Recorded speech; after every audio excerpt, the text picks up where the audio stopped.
Hey, my name's Elijah, and if you're looking to learn how to make a WordPress website, this video is a must-watch. Today, I'll be giving you a complete crash course on the WordPress dashboard, walking you through all of the options you need to know so that you can be ready to work on your own WordPress website. Let's jump into the WordPress dashboard and I'll show you around. So first, we have the literal dashboard. This is an area that gives you a bunch of information at a glance via these little boxes called widgets. These can be especially useful if you have a plugin that adds a widget that gives some information that you want to be able to see quickly. I generally don't use this area that much, to be honest with you, but it can be handy if you have specific widgets that you want to keep an eye on. Next up, we have the updates area, so we'll jump over to that.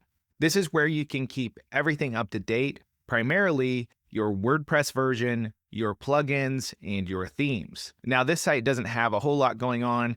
The WordPress version is already up to date. We only have one plugin that needs an update, and we don't have any themes that need an update. When you do have a plugin that needs an update, you can tick this box next to it and click Update Plugins, and here's what that process looks like. One thing to keep in mind with WordPress is anytime you update a plugin, there's always a chance that some code has changed that might cause some kind of an issue on the front end. So it's good to make sure you have a backup of your site and to check out your site a little bit on the front end after you update anything, including a plugin, a theme, or even WordPress itself. Most of the time, everything's going to be just fine, but it's just good to keep an eye out for because with WordPress sites, there are a lot of moving parts. The more plugins you have, the more you have to keep an eye out for this sort of thing. So I always recommend running the fewest amount of plugins possible to achieve the goals you're after. So next up, we have posts. Posts are your blog posts. So these are what show up when you visit your site. If we hover over the site name at the top left, we can click Visit Site and open that up. You can see Hello World here is a blog post, and you see it here in this list. So this is a good illustration of how the content management side of WordPress lets you manage the data on the back end that then is shown to users on the front end. To edit a post, you just click the post's name, and you'll get this screen. Here you can change the title. We'll just add a word here. We can change the content of the post, and you can type / to get a bunch of different elements you can add like headings, galleries, lists, etc. And on the right-hand side of the screen, when you have something selected, you'll see this block tab is highlighted, and this is where you can adjust the styles and colors and things of your actual post content. And then over here are your actual post settings like status, where you can change it to draft, pending, private, scheduled.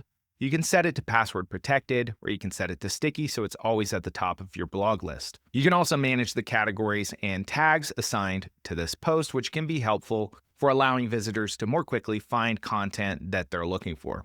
Once you've made all the changes you want, you just click Save. And then if we go up to the front end, you'll see that our post title has actually changed to reflect the data in the back end. Now, if you find yourself on the post edit screen and you're not sure how to get back to the dashboard, just click this symbol up here at the top left. This will take you back to this area where you can continue making changes to other things. Next up, we have the media library where things like images and other files will go. We don't have any media at the moment, but if you did, you'd be able to select them, edit them, change their details, etc. This is also where you'll go to delete any media that you don't want to have on your site anymore. If we wanted to upload a media file, for example, we can click the Add Media File button, and then we can drag them into this area to upload them, or we can click here to select a file from our computer. Next up, let's take a look at pages. Now, pages are really similar to posts in the way that you manage them, but they perform a different function. So instead of being items that show up in a blog list, these are the actual locations that people will navigate to around your site, like home, about, contact, etc. So here we have this sample page, and if you edit it, it looks exactly like editing a post. You just don't have categories and tags. And then if we want to view this page, we can just click the slug and then click the permalink here. And you can see that it's all displayed. It's the same kind of setup as posts where the data in the back end shows up on the front end, except for these pages are typically what will show up in your navigation menu. You can see here we have our sample page up there already. So let's jump back here and we'll go back into the dashboard. Next up is comments. This is where people can comment on your posts. If you have that enabled, you'll be able to manage, delete, approve, unapprove, etc. Appearance is where we're going to manage the way our site looks if we're using a theme. A theme is basically a coat of paint over your site's data. So when you change your theme, you change the way the data is shown to visitors, but you don't change the data itself usually. For example, you can see the sample page here with my current theme. Let's swap to a different one. Just hover over it and click Activate, and that's going to switch over to this 2024 theme. And if we refresh on the front end, you see that it looks completely different. Let's swap to another theme here like 2023 and refresh. And you can see, again, everything changes. And if you want to add more themes, you can click Add Theme. And there's a big list of free themes available to change the way your site looks. Today, we're going to be using a visual site builder because it's a more modern and flexible experience. But if you want something really basic, you can just install one of these themes.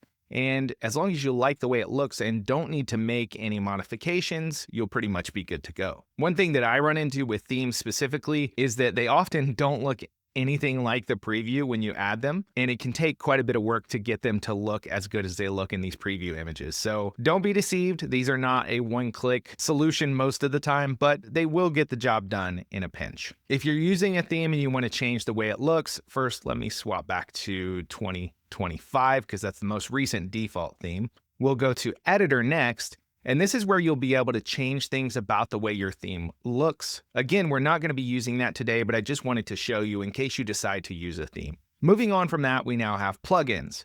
We talked a little bit about plugins, but basically they're programs that add features to your site. This is one of the big things that makes WordPress a great choice.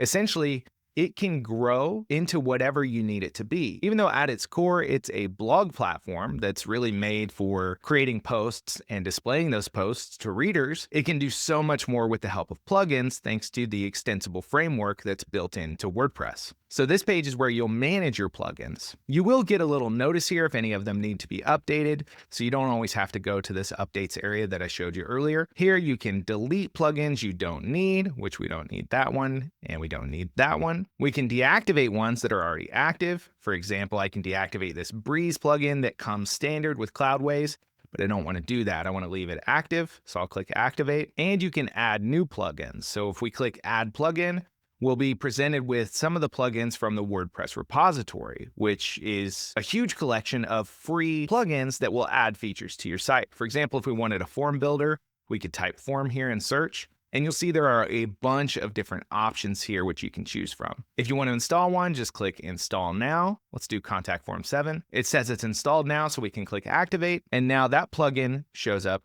in the list. If the plugin has settings to configure how it works, there's usually a settings link here. You can click that and it takes you to the settings for that plugin. But today we actually don't need a form plugin because the visual site builder we're going to use has its own built-in forms. So we'll get rid of that plugin. But this is how you would add functionality piecemeal to your site if you needed something that wasn't included by default. Next up, let's take a look at the users area. This is where you can create new users or edit existing ones. Here's my user account. When you add a user, you can determine some details about their user account, like username, email, their name, website, password, and whether to send them a notification about their account being created. One important setting for users is the role, because this determines what they're able to do on the site. So for example, a subscriber can't do much of anything besides manage their own user profile, but a contributor can edit posts that have already been created. An author can create and do a bunch of stuff with posts.